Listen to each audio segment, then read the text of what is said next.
The great arena roared with the voices of thousands. Alien crowds filled every seat, their glowing eyes focused on the battle ring below.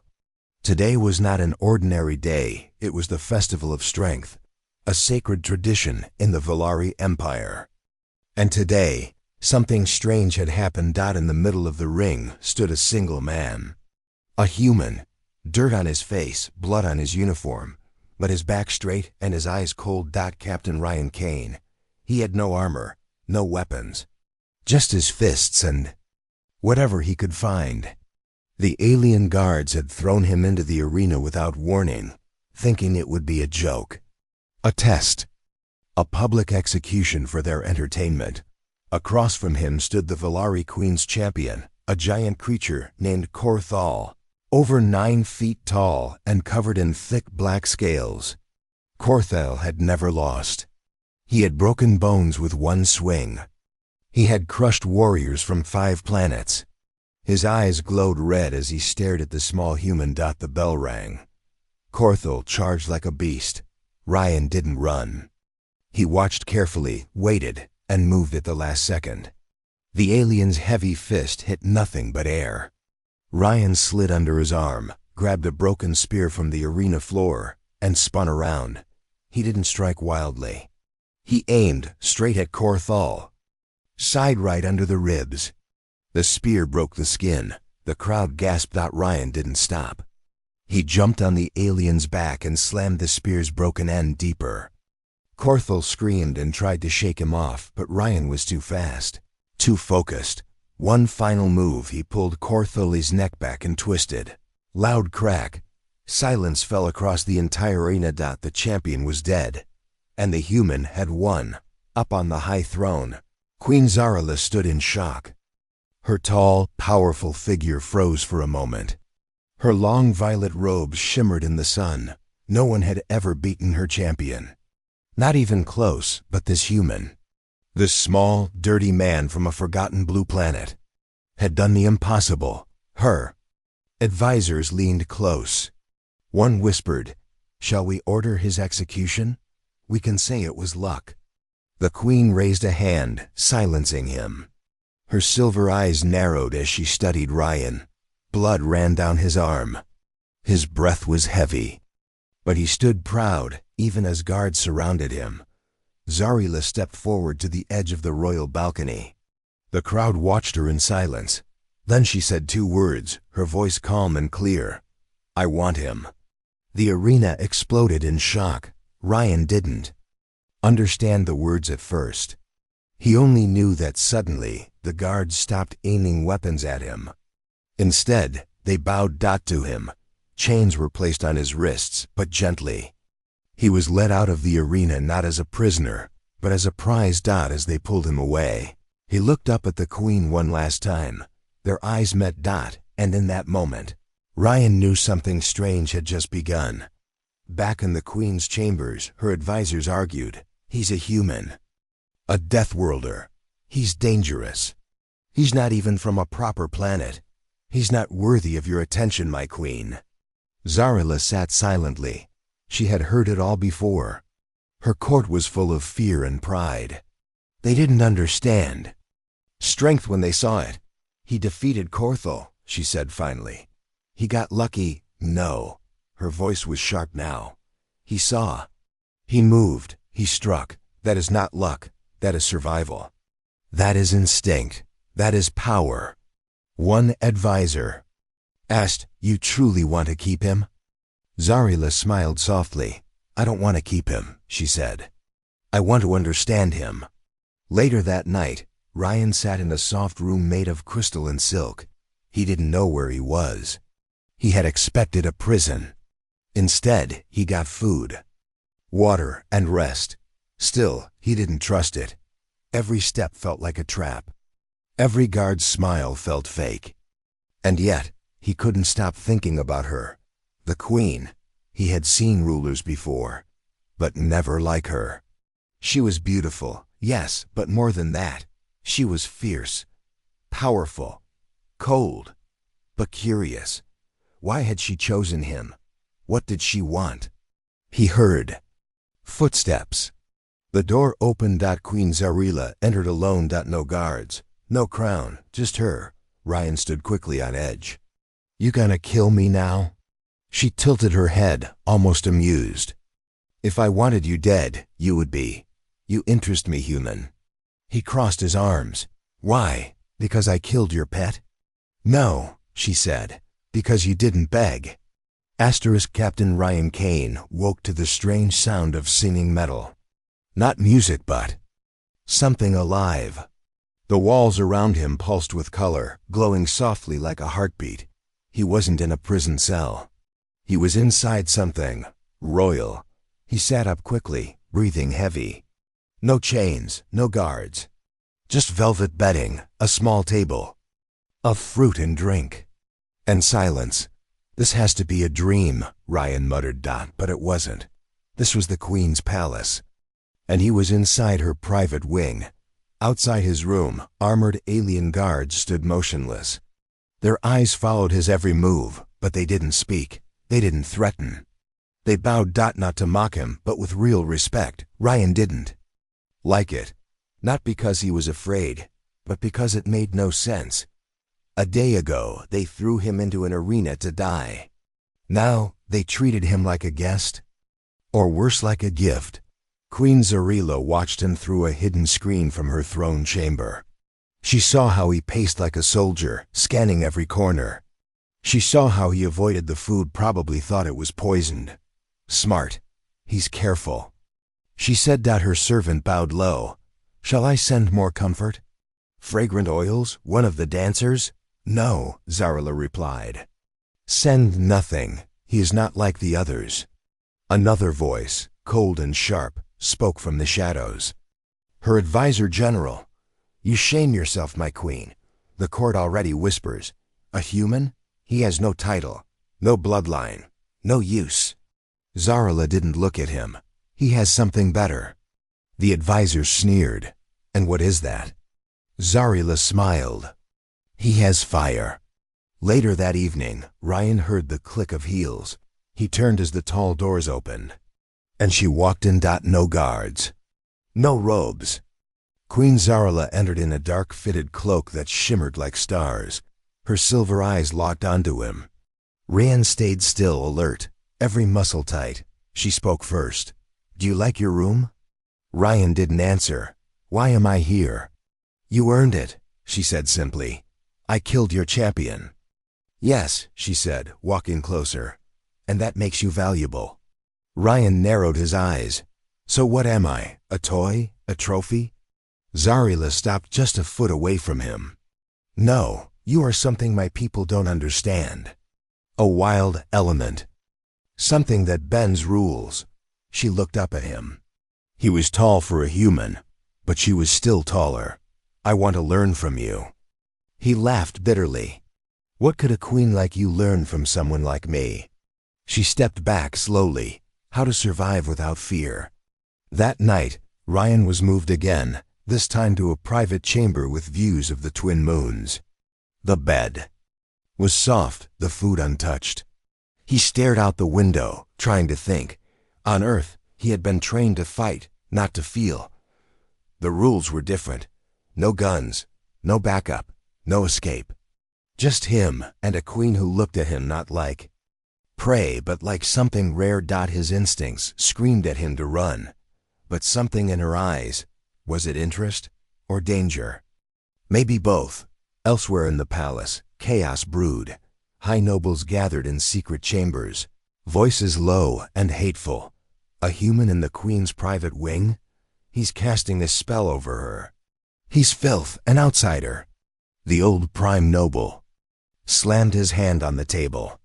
If she chooses him for her mate ritual, it will disgrace us all. Another hissed. Then we make sure it never happens. A dark plan was already forming. Back in the queen's chamber, Zarila stood before a tall mirror. She removed her royal cloak and stared at her reflection. For the first time in years, she felt something she hadn't felt since she was young. Curiosity. Why do you stand so tall, little human? She whispered to herself. Why do you not tremble when you should? She turned away and pressed her hand against a glowing orb. "Send for him," she said. "But not with guards. Let him walk freely." Moments later, a young female servant knocked on Ryan's door. She bowed gently. "Captain Kane, the Queen, requests your company," Ryan frowned. "At this hour?" "She waits alone," the girl said. He grabbed his jacket, paused at the door, and looked back at the moons once more. Let's see what the Queen really wants. As he followed the servant through shining halls and floating platforms, Ryan felt every pair of alien eyes watching him, jealousy, fear, even awe. He was not just a guest anymore. He was a threat to the old order, and everyone knew it. The door opened with a whisper. Not a sound of force, but invitation. Captain Ryan Kane stepped inside. The Queen's chamber was unlike anything he had seen. It wasn't gold, not silver, not cold like power. It was soft, warm, full of glowing vines, soft cushions, and small floating lights that moved like fireflies. It felt alive. At the center, Queen Zarila sat on a smooth stone seat that shimmered with light under her hand. She wasn't wearing her crown. No armor. Just a long dark robe with silver edges and a necklace that pulsed with soft energy. "You came," she said gently. Ryan didn't sit. "Did I have a choice?" he replied. The Queen smiled, slow and calm. "You always have a choice, human. That is what makes you different from everyone else here." Rand stayed silent. He was studying her every word, every move. He didn't trust her, not yet. Maybe never. She stood and walked closer, stopping only when they were face to face. "I'm not going to kill you," she said. "Or chain you, or force you." He raised an eyebrow. "Then what do you want?"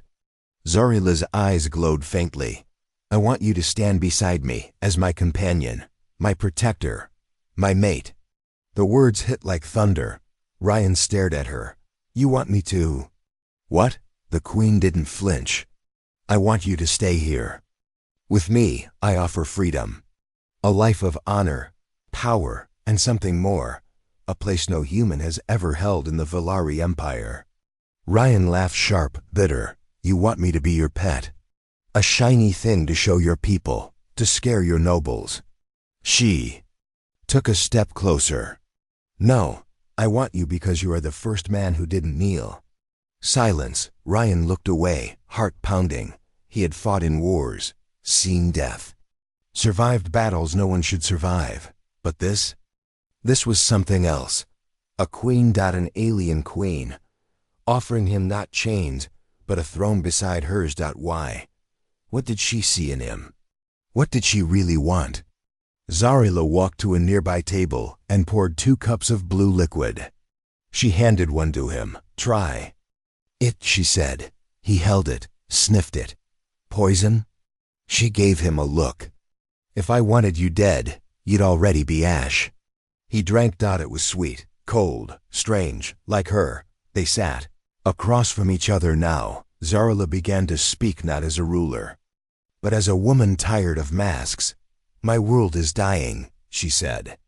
"Not from war, not from famine, from pride.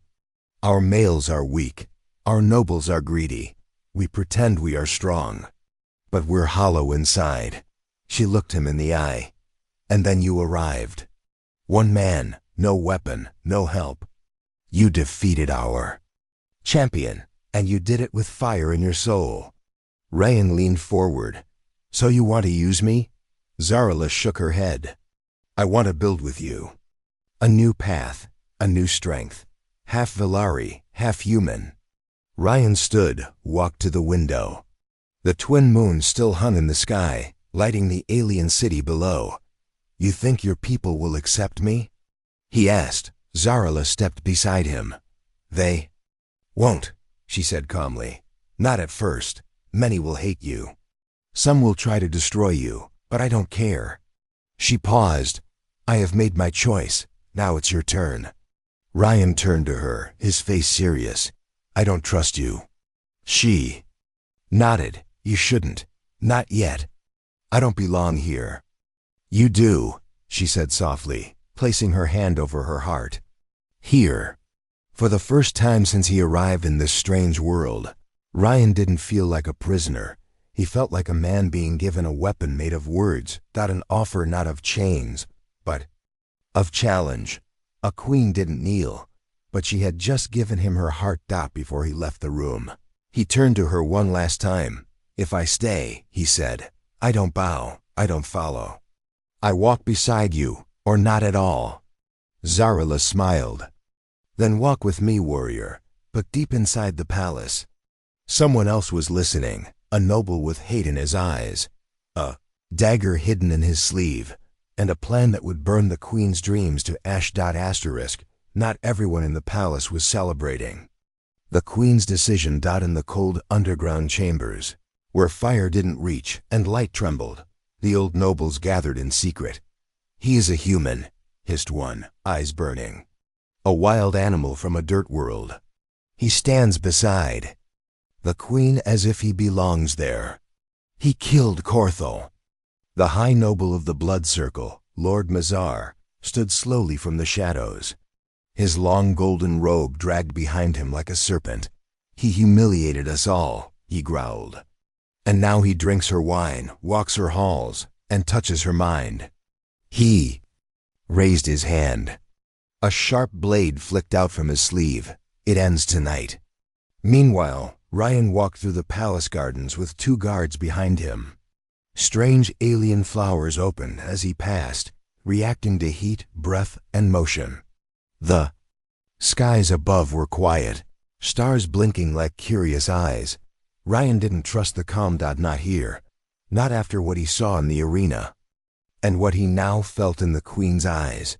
He wasn't sure if this was a trap or something far worse, something real. As he touched a flower's glowing petal, a soft voice came behind him. You've caused more fear in this palace than an army ever could. He turned. General Valina, the queen's top warrior, stood before him, arms crossed. You think you've impressed her? She asked. Ryan stayed quiet. She only wants you because you're different, new, that never lasts. Still no answer. Valina stepped closer. We've fought for centuries to keep our rule clean. You are chaos. Ryan met her gaze. Maybe your rule needs chaos. Inside the queen's private chamber, Zarila sat alone with her thoughts. She had chosen Ryan not for his face or fame, but because he stood when others kneeled, because he spoke when others lied, because he fought without fear and lived with pain. She had power, but he had truth. That's why they hated him. That's why they feared him. And that's why they would try to destroy him. Hours later, just after midnight, the silence of the palace shattered. An alarm blared. Ryan was the target. Poison in his drink. A blade in the hallway. A shadow that moved too fast. But they made one mistake. They forgot he was a soldier. Ryan tackled the first assassin into a wall, grabbing the attacker's wrist and snapping it with a clean twist. The second came from behind. He spun, kicked hard, and slammed a vase into his skull. The third had a hidden knife. Ryan wasn't fast enough. The blade slashed his side, tearing skin and cloth. Blood soaked his shirt. He grabbed the attacker by the neck and drove him into the floor. Breathing hard, injured, but still alive, Ryan stood in a hallway filled with silence and bodies. His own blood dripped onto the palace floor. Queen Zarila arrived seconds later, guards behind her. She saw the mess. She saw the wound. And she saw something else in Ryan's eyes. He didn't ask for help. He didn't cry out. He just stared at her and said, I told you. They want me gone. Zarila knelt beside him, pressing cloth to his side. They'll never touch you again, she whispered. But Ryan shook his head. They'll keep coming. Not for me, for what I mean. Zarila understood. He wasn't just a man. He was a threat to their order. A symbol. A spark. Later that night, Zarila called a private council. Only her most loyal stood in the circle. I have made my choice, she said. I will not hide him. I will not chain him. I will raise him. Gasps echoed. One elder trembled. You would break tradition for a human? I would break tradition, she said, for the future. But in the darkest corner of the palace, Lord Mazar lit a fire. He dropped a small silver disc into the flames. A communication beacon. A distant voice answered. Cold, robotic. What do you require? Mazar spoke. One word, extermination. 3 suns rose over the Velari Empire. The sky turned blood-red dot, and in the ancient courtyard of judgment, thousands gathered in silence. A single name echoed through the empire that morning. Ryan Kane, the human. Not as a prisoner, not as a guest, but as the first outsider ever to face the trial of worth, a sacred challenge, given only to royal mates or traitors. Ryan stood bare-chested in the center of the courtyard. His wound from the assassination attempt was bandaged but fresh. He didn't ask for healing. He didn't ask for mercy. The queen stood high on her throne, eyes locked on him. She had offered him a place beside her. Now he had to earn it before. The entire empire. General Velena stepped forward, holding an old blade made from a beast's fang. Trial 1, she shouted. Strength of body. A horn sounded. Suddenly, massive gates opened. A 2-headed war beast, chained and foaming, was released into the ring. It was taller than Ryan, with claws like blades and thick armor like skin. The crowd screamed with excitement. Ryan didn't run. He grabbed the weapon from the rack, nothing more than a blunt spear. He exhaled once, then charged. The fight was brutal. The beast roared and swung, breaking stone with every blow. Ryan moved fast, using his size and speed. He ducked low, climbed onto its back, and stabbed at the softer neck joints.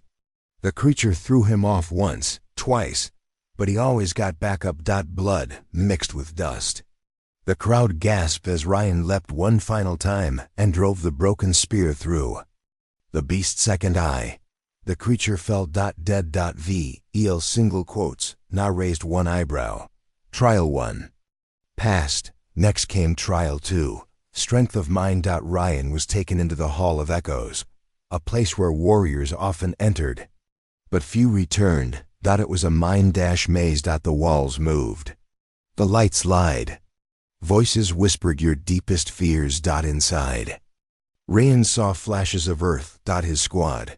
His old commander who died in his arms, his sister crying, his own face covered in blood, whispering, "You belong nowhere." He stopped walking, took a deep breath, and whispered back, "I make my own place." The illusion shattered. A door opened. Ryan walked out into daylight.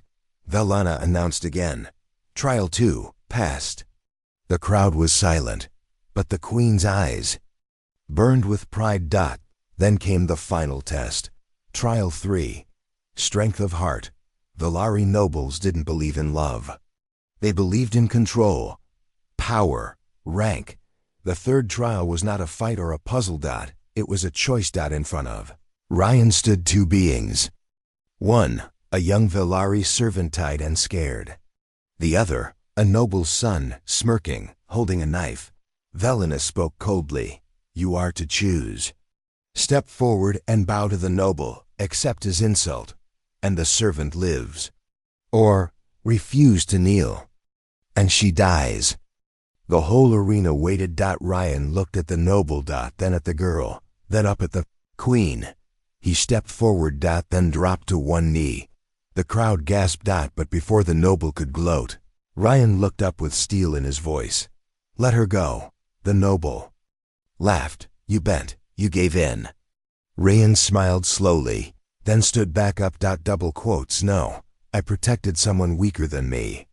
You call it weakness. I call it being human. The queen stood slowly. And spoke loud and clear. Trial 3, passed. The people, once silent, began to cheer. First a few, then hundreds. Then thousands. But in the shadows, Lord Mazar clenched his fist. He's winning their hearts, he whispered. Then I will take his. He pressed a hidden switch on his wrist, and A secret weapon, hidden deep inside the palace, began to awaken. That night, Ryan stood before the queen once more. "I passed your tests," he said. "Now what?" Zarala looked into his eyes. "Now, I offer you what no other human has ever been given." She placed her hand on his chest, "My throne and my heart." Asterisk, the palace had never seen a night like this. The trial of worth was over. Human had passed, and yet silence filled the air like heavy fog. The nobles had no more words. The guards had no more doubt. The people were starting to believe, but deep inside the royal chambers, Queen Zarila was still. She stood alone by the mirror, staring at her reflection. Her crown was on the table. Her eyes were red, not from anger, from something far more dangerous for a queen. Tears. She had ruled for 30 years, crushed rebellions, outwitted traitors, endured loss, betrayal, and war. But she had never cried, not once. Not until tonight. Because tonight, she felt something she thought her kind could never feel. Love. But love was dangerous in a palace of daggers. And now, it had a target. Ryan sat on the edge of his new chamber, freshly cleaned and dressed in ceremonial black. He looked out over the glowing city, but he wasn't smiling. His mind was sharp. He had survived beasts, traps, and lies, but the feeling wouldn't leave him. Something was coming. He could feel it. Queen entered quietly. She didn't wear armor. She didn't wear royal cloth. Just a simple silver robe, her hair tied back, her face open. "You did well," she said softly. "You sound sad," Ryan replied. She sat across from him. "I am." "Why?" She looked at him, voice low. "Because what I want might destroy you." Ryan leaned forward, studying her. "You mean the throne?" "I mean everything," she said. "Me, this palace, my enemies, my world." He gave a small smile. "I'm not afraid." She reached out, gently, touched the side of his face. "You should be." Suddenly, a deep vibration shook the walls. Then a second, then screaming. The room exploded into red lights. Guards rushed into the hall. An alert rang through every floor. Queen stood fast. "What's happening?" A young soldier ran in, pale and shaking. "My queen, it's Mazar. He's released the echo flame." Zarila's face turned white. "No." The echo flame was a forbidden weapon, an ancient Velari machine buried under the palace, only used once in their darkest war. It did not burn bodies, it burned minds. It made warriors turn on their own. And Ryan wasn't Velari. He wouldn't survive it. "Take him to the inner vault." Zarila shouted. Ryan grabbed her arm. "I'm not hiding." "You don't understand," she yelled. "This isn't a battle you can fight." A loud hum echoed across the floor. Ryan fell to his knees, clutching his head. "Make it stop," he shouted. Zarila knelt beside him, holding his face. His skin was burning, but not from fire, from inside. Tears fell from her eyes, dropping onto his cheek. "Fight it, Ryan. Please." Guards surrounded them as shadows moved down the hall. Lord Mazar stepped through the flames, untouched, smug. "Is this your chosen one?" he said. "He screams like a dying animal." Zarila stood, eyes glowing like fire. "You've betrayed your blood," she said. He raised a blade. "I've saved it."